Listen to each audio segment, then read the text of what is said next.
In this video, I'm going to be welding up some target stands. The first thing I will be doing is I'll measure out the chunk of metal for the base, and I will be finding the center of it. It's 15.5 by 3 inches.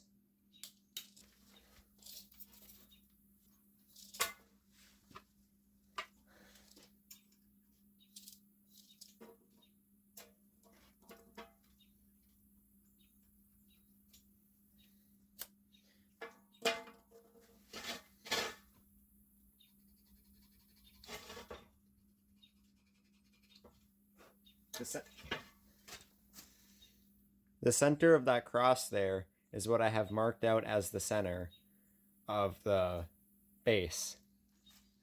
Now I'm going to be cutting the pipe that we will be putting the 2x4 in to hold this target up.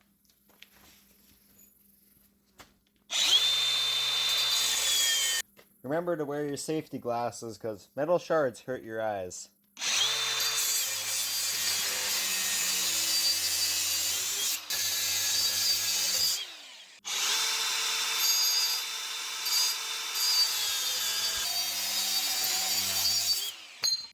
Now that I got my pipe cut and my plate centered, I'm gonna put the pipe on the plate in the center of it and I'll weld it up.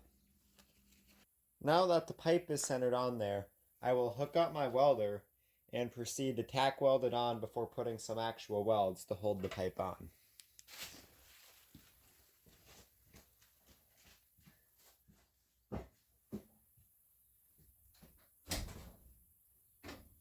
The reason the lights went off is because the power to welder, I have to kill the power to the rest of the shop. Not an ideal setup, but it works for now.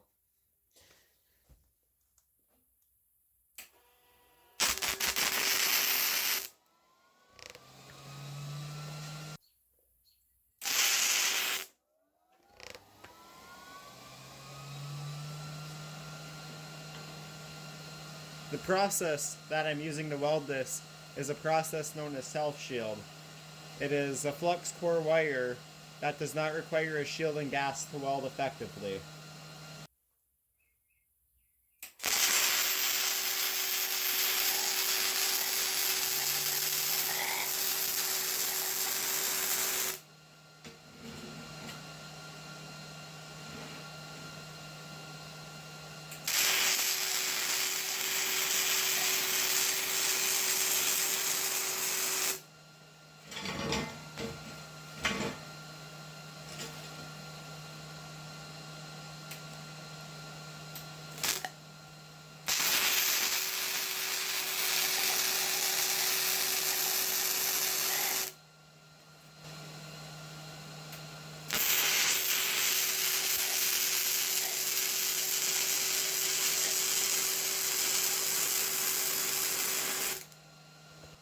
Now that I've welded the pipe onto place, I will let the pipe cool down before I knock the slag off and show the final product. Then I will be doing 3 more exactly like this. The pipes will be 6 inches long that I am marking. So these last 3 I will be marking at 6 inches and 12 inches. And I will cut right there where I have marked with the angle grinder.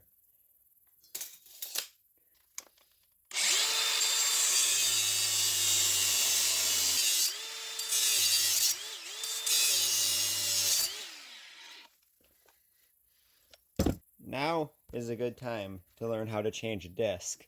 As you can see, I just blew my last disc apart while trying to cut this thing. So, I will show you guys how to change a grinding disc. The fastest and easiest method is push your grinding lock button and just grab the disc and turn it. That will loosen the nut holding the disc on, and you can take it off just as you see such. And then putting the new one on is rather easy. Once you get it tight, you again grab your disc and just turn that to tighten it. Now you're going to be watching me weld for the next couple minutes. So I'm going to be putting a timestamp on the screen if you care to see that, but I personally find welding very entertaining to watch, so I suggest you stick around.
With this wire, it doesn't want to start on it.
This is what quality dual shield welds look like. That's when you have your settings set properly, you got your nice smooth ripples, and it's not too hot or anything. And that's what dual shield looks like when you have your machine set way too hot. I had this like 3 or 4 volts higher than when I had these ones over here, which is why this kind of just looks like shit weld, while these on the other hand look nearly perfect. Only imperfections are where I had to stop and rotate my material. Thank you for watching. For more content similar to this, like and subscribe down below.